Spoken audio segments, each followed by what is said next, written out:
कर लेते हैं कांग्रेस के प्रत्याशी अक्षय कांति एवं बीजेपी ज्वाइन कर लेते हैं। ये कि भारतीय जनता पार्टी की सरकार का एक मंत्री और विधायक अपनी गाड़ी में बिठाकर लेकर जा रहे हैं और फॉर्म उठा रहे हैं, क्या इसे प्रजातंत्र के लिए आप ठीक मानते हैं? नहीं, देखिए, पर ये प्रजातंत्र के लिए भी तो गंभीर है, प्रजातंत्र के लिए गंभीर है, लेकिन हम दुनिया में किस आंकड़े के साथ जाएंगे? लेकिन हालात ऐसे हैं, कांग्रेस के नेता मैदान छोड़ के भाग रहे हैं। कार्यकर्ता को लगता है कि हमें भारतीय जनता पार्टी के अंदर जाना चाहिए, लेकिन भारतीय जनता पार्टी के किसी कार्यकर्ता ने न किसी प्रकार का दबाव, न किसी प्रकार का प्रयास। अरे हम तो चुनाव लड़ने में विश्वास रखते हैं। जिम्मेदारी आप पर है। वोटिंग का गिरता प्रतिशत, उसको लगता है कि यार भाजपा की सरकार बन रही है, जीतना बीजेपी को कहाँ चक्कर में पड़ते हो, छोड़ दो, बोलो वोट डाल लेंगे। तो गर्मी 42-43 डिग्री टेम्परेचर तापमान था, फिर लेकिन शादियां बहुत थी। 26 ये चुनाव तो इसी मौसम में होते हैं ना? नहीं होते, लेकिन सामने प्रधानमंत्री जी ने दिया था तो टारगेट दिया था कि हर बूथ पर कुछ नहीं करना है, 370 वोट बढ़ाने जी। कार्यकर्ताओं ने प्रधानमंत्री के मंत्र को पूरा करने का भरपूर प्रयास किया है। राहुल गांधी मध्य प्रदेश के भीड़ में हाथ में संविधान की किताब को कहते हैं कि बीजेपी इसे फाड़ कर फेंकना चाहती है और हम इसे बचाना चाहते हैं, यही मूल लड़ाई है। दुरावस्था के दौर में, मैं कांग्रेस के लिए कह रहा हूँ, दुरावस्था का दौर है, उसका नेतृत्व कर रहे हैं राहुल गांधी। मानसिक रूप से विक्षिप्त हो गए। कमलनाथ को नकार दिया लोगों ने। अरे भाई, आप सांसद बरसों से जीवन हो गया। लाखों कांग्रेसी बीजेपी ज्वाइन कर चुके हैं, तो कई मुझसे बीजेपी के पुराने नीति खाटी नेता कहते हैं कि साहब इससे एक न एक दिन टकराव तो होगा, कैसे मैनेज होगा? बिल्कुल टकराव नहीं होगा। नमस्कार, मैं हूं भुवनेश सेंगर, जुड़ चुके हैं आप दिल लपेटा में। दरअसल हम जिस वक्त बात कर रहे हैं आपसे मुखातिब हैं, 2 चरणों के चुनाव हो चुके हैं, 2 चरण बाकी हैं, और 2 चरणों के बीच का सबसे बड़ा सवाल कि आखिर वोटर कम क्यों निकल रहा। तो ऐसे में जिस संगठन का बूता है पूरे देश में 400 पार के नारे का और मध्य प्रदेश में 29 में से 29 सीटें जीतने का, उस संगठन को जिस व्यक्ति ने बुना है, सोचा क्यों ना उन्हीं के पास चले, क्योंकि जब बात 400 पार के नारे की हो या 29 में से 29 सीटों की हो, बात संगठन की आती है जिस पर प्रधानमंत्री सार्वजनिक तौर पर भरोसा जताते हैं। तो प्रदेश अध्यक्ष वी डी शर्मा जी हमारे साथ स्वयं मौजूद हैं, चुनाव के इतने बिजी शेड्यूल के बावजूद। बहुत धन्यवाद भुवनेश जी, आपका भी स्वागत है। भाई साहब, बड़ा वही सवाल था जो मैंने सबसे पहला, 2 चरण बीते, 2 चरण बाकी हैं, और ऐसे में मध्य प्रदेश में, देश का की हम बात नहीं कर रहे हैं, मध्य प्रदेश के लिहाज से बात कर रहे हैं, जिम्मेदारी आप पर है। वोटिंग का गिरता प्रतिशत, भुवनेश जी, वोटिंग का प्रतिशत जो गिरा है कुछ परसेंटेज, मैं एक बात बड़ी गंभीरता के साथ आपको कहना चाहता हूं कि मेरे लोकसभा क्षेत्र में भी चुनाव संपन्न हो गए हैं, वहाँ भी कुछ परसेंटेज कम हुआ है। हमने जो पूरा एनालिसिस और जब लोगों से बात की है, तो उभर करके एक बड़ी गंभीर बात जो आती है कि कांग्रेस का जो मतदाता या प्रो कांग्रेस मतदाता है या उनका जो वर्कर है, वो अपने नेतृत्व से इतना निराश है कि आज उसको लगता है कि यार भाजपा की सरकार बन रही है, जीतना बीजेपी को कहाँ चक्कर में पड़ते हो, छोड़ दो, बोलो वोट डाल लेंगे। अल्पसंख्यक समुदाय के लोगों का प्रतिशत देखिए, बड़ी संख्या में लोग वोट डालने के लिए नहीं गए। मेरे लोकसभा में ही मैंने लोगों को देखा, तो एक बड़ा कारण तो ये है कि कांग्रेस का मतदाता विपक्ष को लेकर निराशा है, और उसके कार्यकर्ता को लगता है कि कांग्रेस के हालात क्या हो गए। प्रत्याशी मैदान छोड़ के भाग रहे हैं, नेता मैदान छोड़ के भाग रहे हैं, कार्यकर्ता को लगता है कि हमें भारतीय जनता पार्टी के अंदर जाना चाहिए। तो ये मध्य प्रदेश के अंदर, तो मैं तो चूंकि रोज ये देखता हूँ जी, आज बड़ी संख्या में, लाखों की संख्या में कांग्रेस के लोग भाजपा में आए हैं जी, लेकिन एक बड़ा प्रतिशत जो था उसने वोट डालने से वो विमुख हो गया। ये गंभीर विषय है, पर ये प्रजातंत्र के लिए भी तो गंभीर है, लेकिन हम दुनिया में किस आंकड़े के साथ जाएंगे? लेकिन हालात ऐसे हैं कांग्रेस के कि उनको अपने नेतृत्व से निराशा हो रही है। तो इसके लिए भाजपा का कार्यकर्ता तो लोकतंत्र की मजबूती के लिए ज्यादा से ज्यादा मतदान हो, हम तो ये भी प्रयास कर रहे हैं। हमने मेरी लोकसभा क्षेत्र में मैंने तो भरपूर तरह प्रयास किए। दूसरा मैं मानता हूं कि इसमें एक चीज और हुई है, गर्मी 42-43 डिग्री टेम्परेचर तापमान था, फिर लेकिन शादियां बहुत थी। 26 ये चुनाव तो इसी मौसम में होते हैं ना? नहीं होते, लेकिन इस बार 25-26 को जैसे मेरे यहाँ चुनाव था, हाँ, वो मुहूर्त शादियों, भयानक शादियां थी, तो कुछ परसेंटेज इसके कारण से हुआ है। और एक मैं 4-5% ऐसा मानता हूँ कि डिजी लॉकर में लोग अपना डॉक्यूमेंट्स रखते हैं जी। नई युवा तकनीक का उपयोग करने वाले लोग जाते हैं और अपना आई कार्ड दिखा देते हैं। लेकिन इस बार इलेक्शन कमीशन ने जो प्रत्यक्ष हमें कोई आई कार्ड चाहिए उसी को मान्य किया है। उसके कारण से भी बहुत कठिनाई हुई है। तो आप मैंने कंप्लेंट की है। आप नाराज हुए थे चुनाव आयोग मैं नाराज भी इसी बात को लेकर के हुआ था और मैंने ये कहा कि भाई ये सब जगह मान्यता इसको है। अब व्यक्ति को कह दिया कि आप लेकर के आओ, व्यक्ति फिजिकल लेने जाएगा, लौट के वापस ही नहीं आया। वो 5% वोट प्रभावित हुआ है।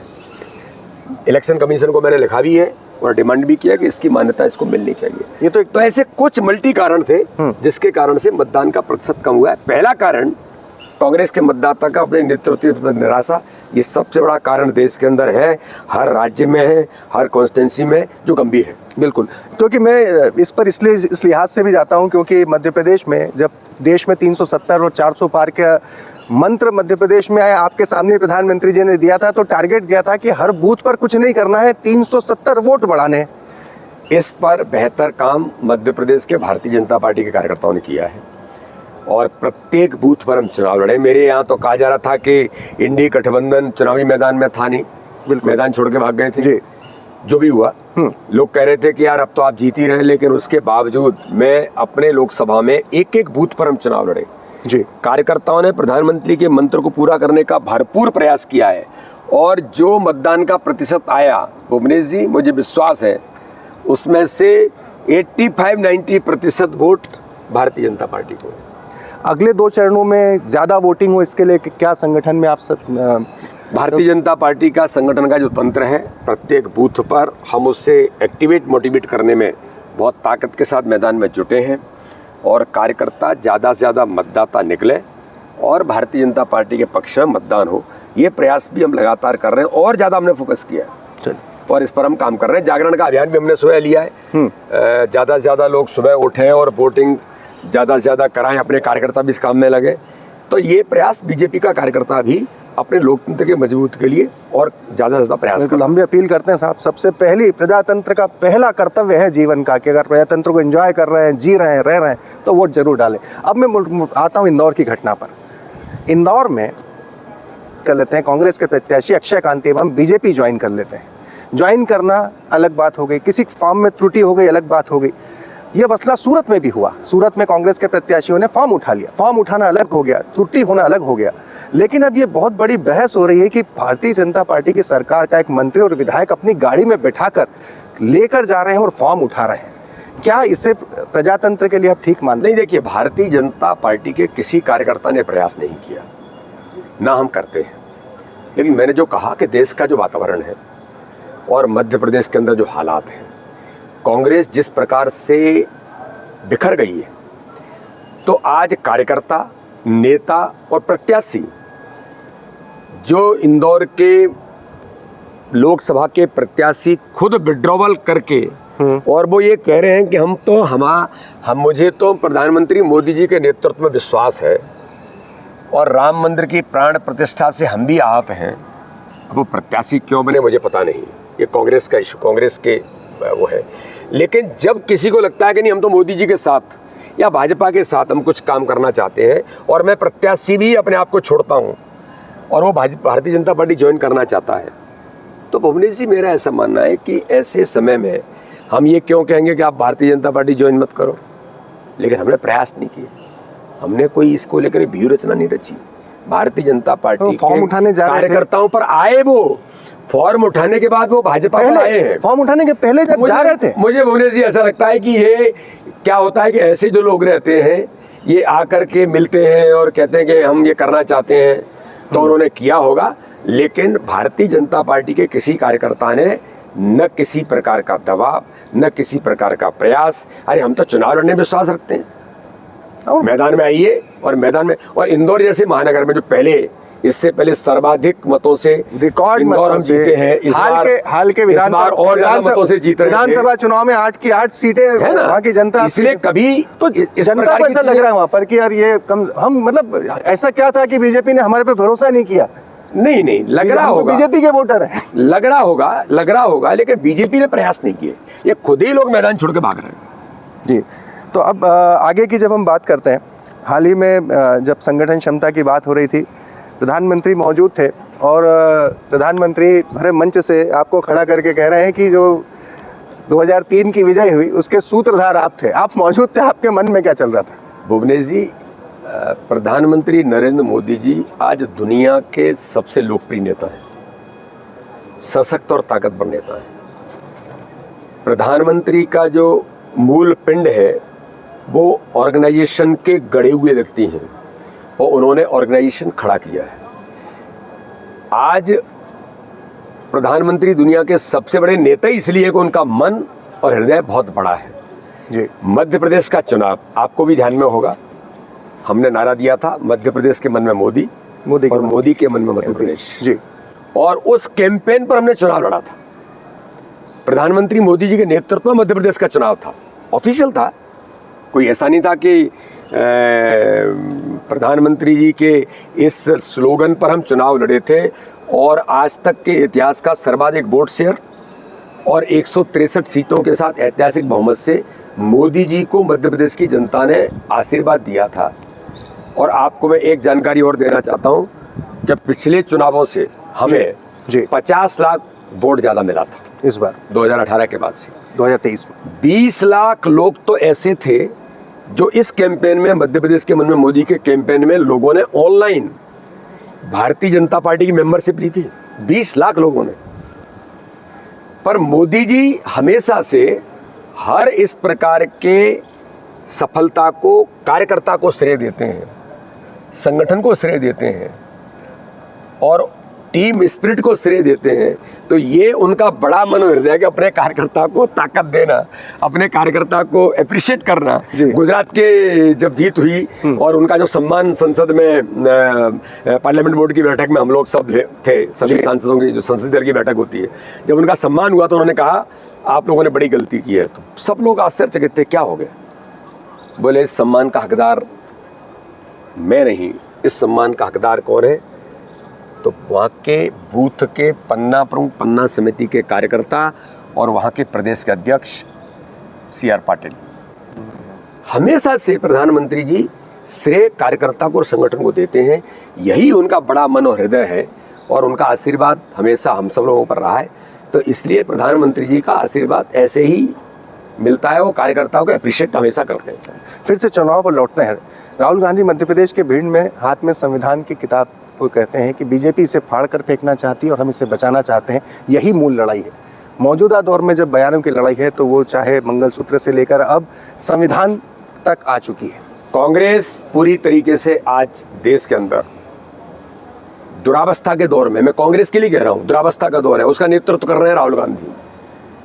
मानसिक रूप से विक्षिप्त हो गए और ये बात भी मैं होशोहवास में कह रहा हूं। कोई व्यक्ति देश के संविधान की कॉपी को लेकर के, ये वही राहुल गांधी हैं जिन्होंने संसद के अंदर अपनी ही, उनकी ही सरकार में आने वाले बिल को फाड़ करके फेंक दिया था।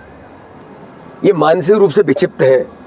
संविधान संविधान है और इस प्रकार की चीजें कहना दुर्भाग्यजनक है किसी इतने बड़े राजनीतिक दल के प्रमुख नेता के द्वारा। और उन्होंने जो किया है ये संविधान का अपमान भी किया है और उनके ऊपर कानूनी कार्रवाई हो, इसके लिए मैंने इलेक्शन कमीशन को लिखा भी है। इसी मसले पे, भिंड वाले मसले पे कि इन्होंने संविधान पर प्रहार किया है, इनके खिलाफ FIR दर्ज होनी चाहिए। एक आखिरी सवाल, अभी हाल ही में विधानसभा से बाद लोकसभा चुनाव के बीच में बड़ा आंकड़ा दिया जाता है बीजेपी की तरफ से कि कांग्रेस के लाखों में ही आंकड़ा कार्यकर्ता, लाखों कांग्रेसी बीजेपी ज्वाइन कर चुके हैं। तो कई मुझसे बीजेपी के पुराने नीति खाटी नेता कहते हैं कि साहब ये से एक न एक दिन टकराव तो होगा, कैसे मैनेज होगा? बिल्कुल टकराव नहीं होगा। मैं आपको बताता हूँ, भाजपा का कार्यकर्ता पॉलिटिकली डिसीजन लेता है, इमोशनली नहीं। राजनीति कर रहे हैं और राजनीति करने के लिए आज के समय की जो आवश्यकता है, पर कोई फिल्टर तो लगाना होगा ना, गलत लोग भी साथ में आ जाएंगे। कांग्रेस के नेतृत्व से इतनी निराशा है, कांग्रेस के नेतृत्व से विपक्षी गठबंधनों से इंडी गठबंधन जो केवल परिवारों तक सिमट गए हैं। आप देखिए आज भुवनेश जी समझने की बात देश के अंदर क्या है कि जो इंडी गठबंधन है कांग्रेस से लेकर के सब ये परिवारों तक सीमित हो गए। लेकिन कोई जो कार्यकर्ता है वो जिंदगी भर मरता है, जीवन लगाता है, लेकिन टिकट उनके परिवार को ही मिलेगा। छिंदवाड़ा है, छिंदवाड़ा में क्यों आज कमलनाथ को नकार दिया लोगों ने? अरे भाई, आप सांसद वर्षों से जीवन हो गया, आपको किसी उसमें इस्तीफा देना पड़ा तो आपने किसको सांसद बनाया? अपनी पत्नी को बनाया। पत्नी गई, फिर आप आ गए, आप गए, फिर बेटा आ गया, अब बेटा गया तो फिर बहू को मिलाने का प्रयास कर रहे हो। तो जनता को लगता है कि भैया हम कांग्रेस में जिंदगी भर हो गए। दीपक सक्सेना ने क्यों कहा? उसके बेटे ने क्या कहा? हमारा तो कभी नंबर ही नहीं लगेगा। कमलेश शाह जो विधायक है उन्होंने कहा हमारा तो कभी हम आगे नहीं बढ़ सकते हैं, जो कुछ है वो यही है। ऐसे ही एक नहीं, सभी दलों का हाल है जो इंडी गठबंधन के हैं, जो आज विपक्षी कहे जाते हैं। लालू परिवार तक सीमित है, टीआरएस परिवार तक सीमित है, आज तृणमूल परिवार तक सीमित है, सारे लोग एक परिवार तक सीमित हो गए। तो कांग्रेस का जो वर्कर है, जो जमीन पर मेहनत करता है, उसको लगता है कि भैया हम करेंगे क्या? तो उनको लगता है कि भाजपा ही एक ऐसा दल है जिसमें कार्यकर्ता की पहचान है कि बूथ का कार्यकर्ता राष्ट्रीय अध्यक्ष बन सकता है और गरीब का बेटा देश का प्रधानमंत्री बन सकता है। इसलिए समय की आवश्यकता के अनुरूप आज उनको लगता है कि हमें कुछ करना है तो बीजेपी ही ऐसा दल है। तो ऐसे लोगों का क्यों हम स्वागत नहीं करेंगे? हमारी जिम्मेदारी है दुनिया के सबसे बड़े राजनीतिक दल होने के नाते से कि ऐसे लोगों को लोकतंत्र में उन्हें लगता है कि वहां अवसर नहीं है या वो कोई चुनाव लड़ने के लिए नहीं आ रहे, उनको लगता है कार्यकर्ता का सम्मान बीजेपी में, तो वो आते हैं। तो भाजपा आज दुनिया का सबसे बड़ा दल होने के नाते से हमारे पास जो लोग आ रहे हैं और अच्छे लोग आ रहे हैं, वहां भी कुछ अच्छे लोग हैं, तो उनका भाजपा में स्वागत है। लेकिन इसके कारण से कोई कॉन्फ्लिक्ट नहीं है। हम सब परिवार के साथ, भाजपा एक परिवार है और परिवार में ताकत बढ़ रही है और भाजपा एक पद्धति पर काम करती है। भुवनेश जी, आपने देखा होगा हम एक वर्किंग सिस्टम पर काम करते हैं। कार्य पद्धति होने के कारण जो कांग्रेस का व्यक्ति भी आ रहा है, अन्य दलों का आ रहा है, सामाजिक लोग, और ज्वाइनिंग में अब आपको एक चीज बताना चाहता हूँ, ये क्लियर करना चाहता हूँ, केवल पॉलिटिकल लोग नहीं आए, समाज के मोदी जी के साथ आज उनके नेतृत्व में समाज के वरिष्ठ लोग, समाज के आर्टिस्ट, खिलाड़ी, कई प्रकार के सोशल काम करने वाले लोग भी भाजपा ज्वाइन कर रहे हैं, इनकी भी बड़ी संख्या है। तो इसलिए मोदी जी के नेतृत्व में आज जनता को विश्वास है, लोगों को विश्वास है, तो उस विश्वास पर लोग आना चाहते हैं। इसलिए भारतीय जनता पार्टी में उन्हें अवसर है, इसलिए किसी प्रकार की चिंता नहीं है। हम एक पद्धति पर काम करते हैं, इसलिए वर्किंग सिस्टम जहाँ होता है वहाँ हम स्मूथली काम करते हैं। 29 में से 29 सीटें जीत रहे हैं आप? 29 में से 29 जीत रहे हैं। छिंदवाड़ा जीत रहे हैं? छिंदवाड़ा भी ऐतिहासिक बहुमत से जीत रहे हैं और हर बूथ पर हम चुनाव जीत रहे हैं और यही हमारा टारगेट था और ये टारगेट मध्य प्रदेश के अंदर पूरा करेंगे। बहुत बहुत धन्यवाद भुवनेश जी, बहुत बहुत धन्यवाद। चुनाव प्रचार के इतने व्यस्त समय में समय निकाला, बहुत बहुत धन्यवाद। वीडी शर्मा जी बहुत बेबाकी के साथ हमारे साथ बात करते हैं। बहुत गुजारिश है, हमारे प्लेटफॉर्म को तत्काल सब्सक्राइब करें, बेल आइकन को प्रेस करें, ज़्यादा से ज़्यादा इस लिंक को शेयर करें। धन्यवाद।